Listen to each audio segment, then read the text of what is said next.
லாகிருதம் log 1 to the base a equal to 0. இந்த formula தெரிஞ்சால் எல்லா ப்ராப்ளமும் போட்டுடலாங்க. log a to the base a equal to 1. log mn to the base a வந்து log m to the base a plus log n to the base a அப்படிங்கிற மாதிரி பண்ணிடலாம். பக்கத்தில் example இருக்கும் பார்த்துக்கோங்க.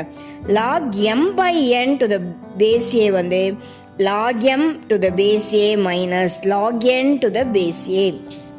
Then log m to the base a power n வந்து n log m to the base a.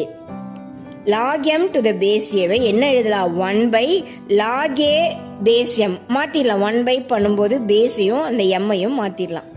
Then log m to the base a வை log m divided by log a m a ஆல் divide பண்ணால் b வருது. Example பாருங்கள். log 243 81. log 243 divided by log 81. 243 81 divide பண்ணால் 3 வருது.